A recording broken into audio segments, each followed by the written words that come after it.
আমার সকল বন্ধুদের আমি প্রথমে জানাই জয়গুরু। জয়গুরু জানানোর একটাই কারণ, আমার নিজের গর্ব হয় আমি ঠাকুর অনুকূলচন্দ্রের সন্তান। এটা আমার বলতে কোনো দ্বিধা নেই। আজকে আমার সবচেয়ে বড় পরিচয় হচ্ছে আমি পরম প্রেমময় শ্রী শ্রী ঠাকুর অনুকূলচন্দ্রের সন্তান।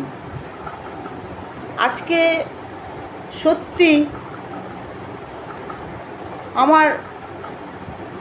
আমি হাউসওয়াইফ, কিন্তু আমি সবাইকেই বলি যে আমার পিতা হচ্ছেন, পরম পিতা হচ্ছেন আমার ঠাকুর। আজকে তাকে না ধরলে, তাকে ধরা মানে তার সঙ্গে যুক্ত হওয়া হচ্ছে। যুক্ত আমরা হচ্ছি কার মাধ্যমে? দীক্ষার মাধ্যমে। দীক্ষাটা নিয়ে আমরা দক্ষ হয়ে উঠছি। আমার যত দিন যাচ্ছে সত্যি আমি নিজে বুঝতে পারছি না আমার কতটা আমার অনুভব বেড়ে চলেছে। আজকে আমি সত্যি কথা বলতে আদর্শ সন্তানের মা হওয়ার জন্য আমাকে আদর্শকে গ্রহণ করতে হবে।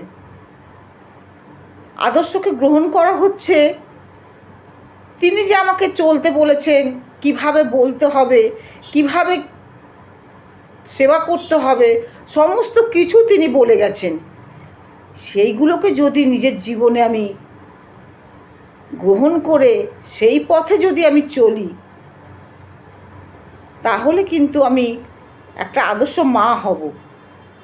আর যেদিন আমি আদর্শ মা, আমি এইগুলো যদি সন্তানের মধ্যে সর্বক্ষণ যদি আমি ঠাকুরের কথা, ঠাকুরের চলা বলা সবসময় যদি তাদের মধ্যে আমি পরিচালনা করতে থাকি, তাহলে কিন্তু একদিন আমি সত্যিকার একটা আদর্শ সন্তান পাব।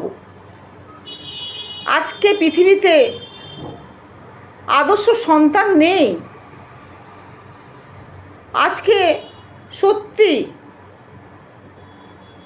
পৃথিবীতে ছোট ছোট বাচ্চারা আজকে আর সত্যি কথা বলতে ঠাকুর যেটা বলেছেন বিবাহর কথা, সেই বিবাহ কিন্তু আমরা ঠিক মতন করে ছেলে মেয়েদের দিচ্ছি না। তাই জন্য আমরা আজকে আদর্শ সন্তানের অভাব পরিপূর্ণ করতে পারছি না।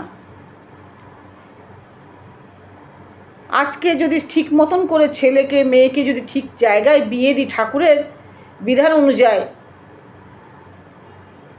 তাহলে একটা সুসন্তানের জন্ম দেবে তারা। আজকে ছোট ছোট বাচ্চারা স্কুলে যাচ্ছে, তাদের মধ্যে খুব রাগ, খুব হিংসা। কেন? তাদেরকে দেখার আগে তার মা বাবাকে দেখা উচিত, বিশেষ করে মাকে। নিশ্চয়ই সেই মা কোনো আদর্শের সঙ্গে যুক্ত নেই। আজকে খুব দরকার জীবনে একটা আদর্শ, তাহলে এই সন্তানরা বাঁচবে। আজকে একটা ছোট বাচ্চা শিশু আর একটা বাচ্চা শিশুকে এত রাগ, মানে রাগের জন্য সে একটা শিশুকে মৃত্যুর মুখে ঠেলে দিচ্ছে। কেন? কেন মা বাবা সচেতন হবে না? মা বাবা সচেতন হওয়া খুব দরকার। আমার ঠাকুর বলেছেন মা বাবার মধ্যে যত ভালোবাসা বাড়বে, তত সন্তানদের মধ্যে সেটা ছড়িয়ে যাবে। যত ভালোবাসা দেখবে মা বাবা মধ্যে যে ভালোবাসা, এবং মা বাবা যদি তার আদর্শকে যত বেশি বেশি করে ভালোবাসবে, তাদের ঘরের সন্তান কোনো দিন খারাপ হবে না, রাগ হবে না। তাই জন্য জীবনে শুধু দীক্ষা নিলাম, ইষ্টভীতি করলাম, হবে না। নিজেকে সঙ্গে সঙ্গে পরিবর্তন করতে হবে। ঠাকুরের বলা আছে,